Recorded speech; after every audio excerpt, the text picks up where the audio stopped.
The McWilliamses and the Burglar Alarm by Mark Twain. The conversation drifted smoothly and pleasantly along, from weather to crops, from crops to literature, from literature to scandal, from scandal to religion, then took a random jump and landed on the subject of burglar alarms. And now, for the first time, Mr. McWilliams showed feeling. Whenever I perceive this sign on a man's dial, I comprehend it and lapse into silence and give him opportunity to unload his heart. Said he, with but ill-controlled emotion, "I do not go 1 single cent on burglar alarms, Mr. Twain, not a single cent, and I will tell you why. When we were finishing our house, we found we had a little cash left over, on account of the plumber not knowing it. I was for enlightening the heathen with it, for I was always unaccountably down on the heathen somehow, but Mrs. McWilliams said no. Let's have a burglar alarm. I agreed to this compromise.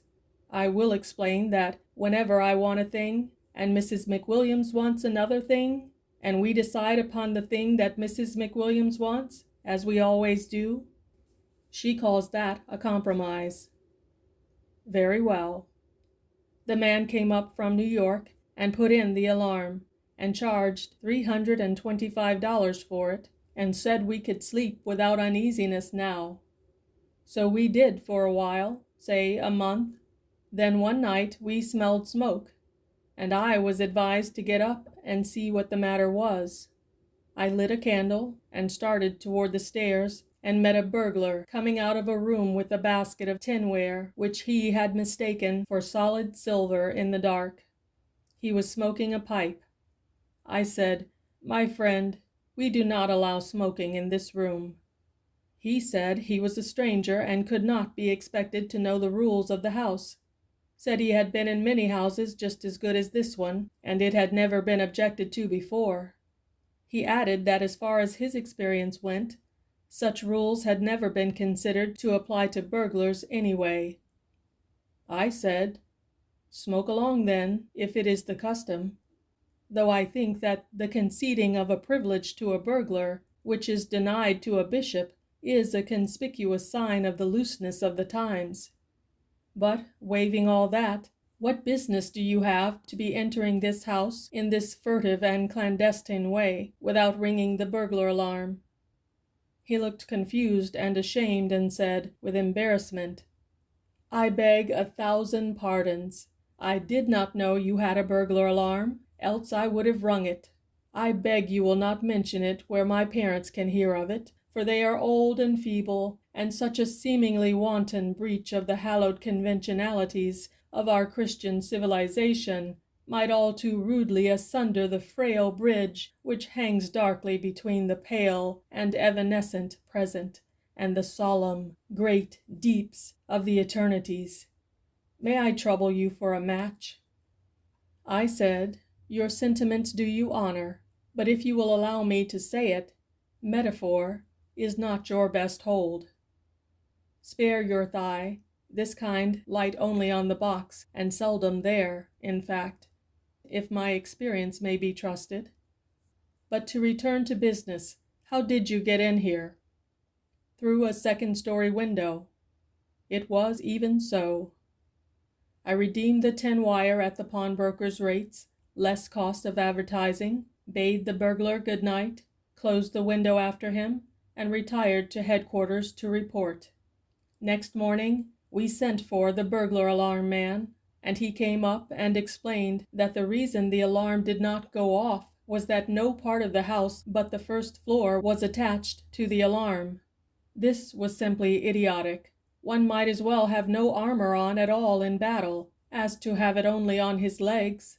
The expert now put the whole second story on the alarm, charged $300 for it, and went his way.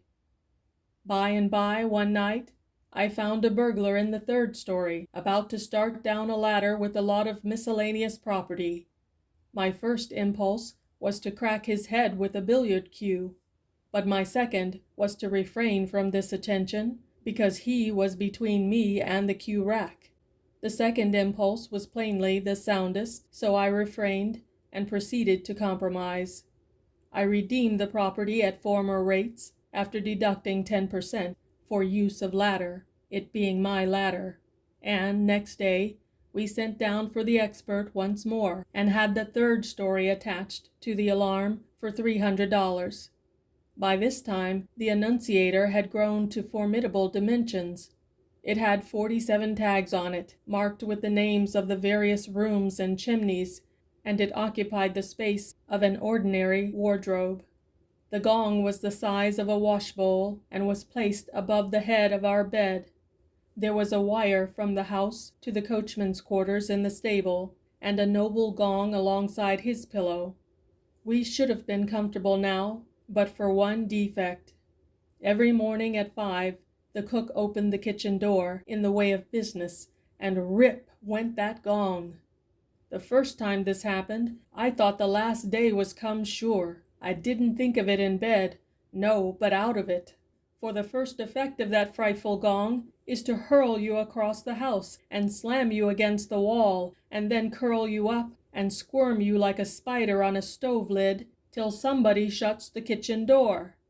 In solid fact, there is no clamor that is even remotely comparable to the dire clamor which that gong makes. Well, this catastrophe happened every morning regularly at 5 o'clock, and lost us 3 hours' sleep, for, mind you, when that thing wakes you, it doesn't merely wake you in spots. It wakes you all over, conscience and all, and you are good for 18 hours of wide awakeness subsequently. 18 hours of the very most inconceivable wide awakeness that you ever experienced in your life. A stranger died on our hands one time, and we vacated and left him in our room overnight. Did that stranger wait for the general judgment? No, sir. He got up at 5 the next morning, in the most prompt and unostentatious way. I knew he would. I knew it mighty well. He collected his life insurance, and lived happily ever after, for there was plenty of proof as to the perfect squareness of his death. Well, we were gradually fading toward a better land, on account of the daily loss of sleep. So we finally had the expert up again, and he ran a wire to the outside of the door, and placed a switch there whereby Thomas, the butler, always made one little mistake.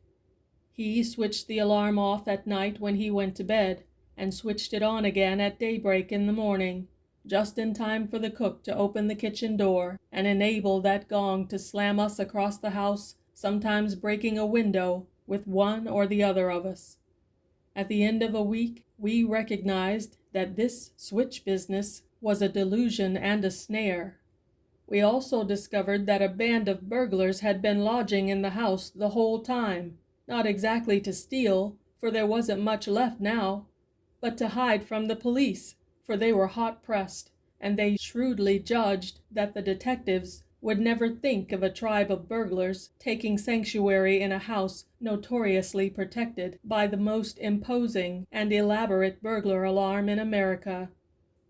Sent down for the expert again, and this time he struck a most dazzling idea. He fixed the thing so that opening the kitchen door would take off the alarm. It was a noble idea, and he charged accordingly, but you already foresee the result. I switched on the alarm every night at bedtime, no longer trusting on Thomas's frail memory, and as soon as the lights were out, the burglars walked in at the kitchen door, thus taking the alarm off without waiting for the cook to do it in the morning. You see how aggravatingly we were situated. For months we couldn't have any company, not a spare bed in the house, all occupied by burglars. Finally, I got up a cure of my own.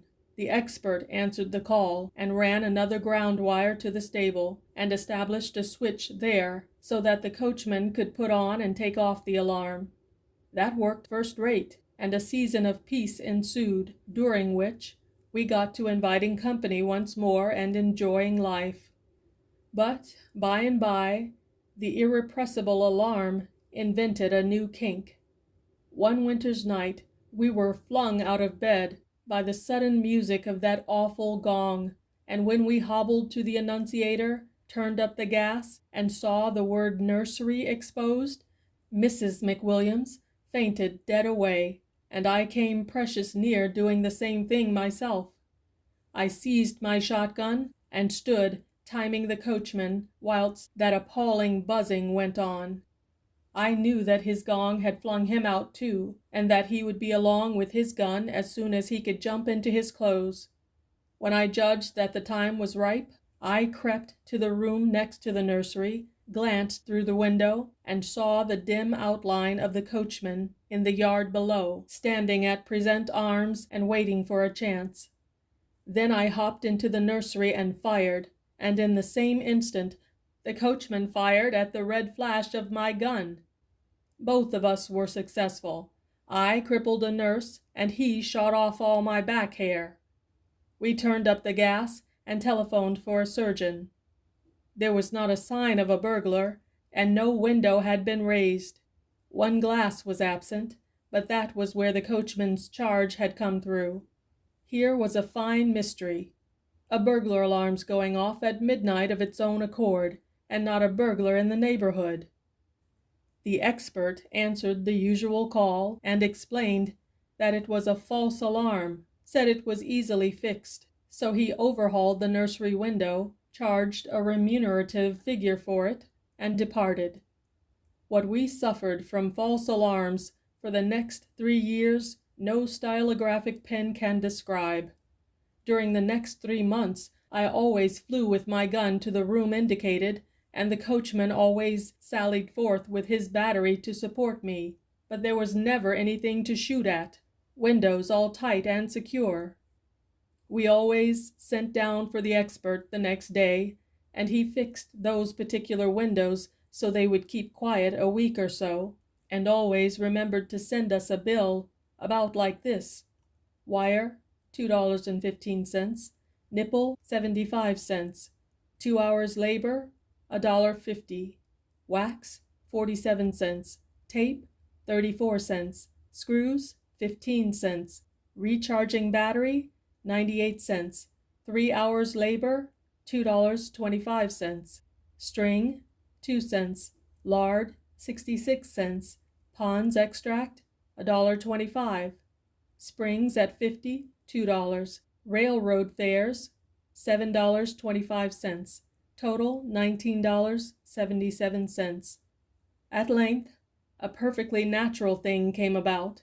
After we had answered 300 or 400 false alarms, to wit, we stopped answering them.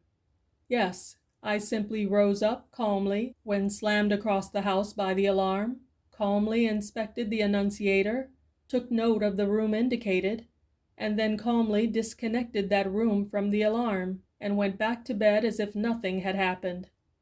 Moreover, I left that room off permanently and did not send for the expert. Well, it goes without saying that in the course of time all the rooms were taken off and the entire machine was out of service. It was at this unprotected time that the heaviest calamity of all happened. The burglars walked in one night and carried off the burglar alarm. Yes, sir, every hide and hair of it, ripped it out, tooth and nail, springs, bells, gongs, battery and all. They took 150 miles of copper wire. They just cleaned her out, bag and baggage, and never left us a vestige of her to swear at. Swear by, I mean. We had a time of it to get her back, but we accomplished it finally for money. The alarm firm said that what we needed now was to have her put in right, with their new patent springs in the windows to make false alarms impossible, and their new patent clock attached to take off and put on the alarm morning and night without human assistance. That seemed a good scheme. They promised to have the whole thing finished in 10 days. They began work, and we left for the summer. They worked a couple of days, then they left for the summer, after which the burglars moved in and began their summer vacation. When we returned in the fall, the house was as empty as a beer closet, in premises where painters have been at work. We refurnished, and then we sent down to hurry up the expert. He came up and finished the job and said, "Now this clock is set to put on the alarm every night at 10 and take it off every morning at 5:45. All you've got to do is to wind her up every week and then leave her alone. She will take care of the alarm herself." After that, we had a most tranquil season during 3 months. The bill was prodigious, of course, and I had said I would not pay it until the new machinery had proved itself to be flawless. The time stipulated was 3 months. So I paid the bill, and the very next day the alarm went to buzzing like 10,000 bee swarms at 10 o'clock in the morning. I turned the hands around 12 hours, according to instructions, and this took off the alarm. But there was another hitch at night, and I had to set her ahead 12 hours once more to get her to put the alarm on again. That sort of nonsense went on a week or two. Then the expert came up and put in a new clock. He came up every 3 months during the next 3 years and put in a new clock. But it was always a failure. His clocks all had the same perverse defect. They would put the alarm on in the daytime, and they would not put it on at night. And if you forced it on yourself, they would take it off again the minute your back was turned. Now there is the history of that burglar alarm. Everything just as it happened, nothing extenuated, and naught set down in malice. Yes, sir. And when I had slept 9 years with burglars and maintained an expensive burglar alarm the whole time, for their protection, not mine, and at my sole cost, for not a damned cent could I ever get them to contribute, I just said to Mrs. McWilliams that I had had enough of that kind of pie. So with her full consent, I took the whole thing out and traded it off for a dog and shot the dog. I don't know what you think about it, Mr. Twain, but I think those things are made solely in the interest of burglars. Yes, sir, a burglar alarm combines in its person all that is objectionable about a fire, a riot, and a harem, and at the same time had none of the compensating advantages of one sort or another that customarily belong with that combination. Goodbye. I get off here. End of The McWilliamses and the Burglar Alarm by Mark Twain.